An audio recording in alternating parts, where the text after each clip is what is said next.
இன்றே டவுன்லோட் செய்து உங்கள் ஃபேவரட் ஷோக்களை என்ஜாய் பண்ணுங்க. பொண்டாட்டி வீட்டை விட்டு போய் 2 நாள் கூட முழுசா ஆகல. அதுக்குள்ள உனக்கு பொண்டாட்டி ஞாபகம் வந்துருச்சா? திடீர்னு போயிட்டாளா, அதான் ஒரு மாதிரி இருக்கு. டேய், 1 வாரம் போட்டுண்டா போய் கூட்டிகிட்டு வந்துடலாம். சரி, இப்ப கடைக்கு போலாம், கிளம்பு. கொஞ்சம் லைட்டா ஃபீவரா இருக்கு. நீங்க போறீங்களா? நான் கொஞ்சம் ரெஸ்ட் எடுக்கிறேன். வா, போய் டாக்டரை பார்க்கலாம். இல்லப்பா, மாத்திரை போட்டிருக்கேன், ரெஸ்ட் எடுத்தா சரியாரும்பா. டேய், நான் கடைக்கு போற வழியில கண்மணியை பார்த்துட்டு போலான்னு இருக்கேன். உனக்கு ஏதாவது சொல்லணும்னா சொல்றா, சொல்லிட்டு போறேன்.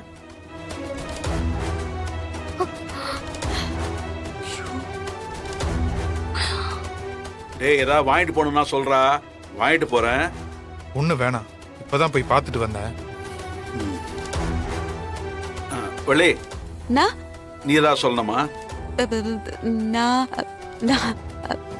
அது ஏன்னா நீ கண்டிப்பா இப்ப கண்மணிய பார்த்தே ஆகணுமா? ஏமா? இல்ல, நிறைய வேலை இருக்குன்னு சொன்னல, அதான் கேட்டேன். வேலை இருக்குதான், ஆனா நம்ம வீட்டு பொண்ணையும் போய் பார்க்கணும் இல்லையா? ஆமாமா, பார்த்துதான் ஆகணும். எனக்கு கூட கண்மணிய பார்க்கணும் போலதான் இருக்கு. ஆனா இன்னைக்கு அஷ்டமியாச்சே, அஷ்டமி அதுவுமா நம்ம சம்பந்தி வீட்டுக்கு போக மாட்டோமே. என்ன வெள்ளி, புது கதையெல்லாம் சொல்ற? அப்படிலாம் ஒண்ணும் கிடையாது. சரி, டைம் ஆச்சு, நான் கிளம்புறேன். மாமா மாமா மாமா, வீரா, என்ன வீரா இது? அண்ணா அங்க போய் கண்மணிய பார்த்தா எல்லா விஷயமும் தெரிஞ்சிரும்ல. வலிமா, நீங்க மாமா கூட போங்க. நானா? ஏய், நீயும் கூட வா.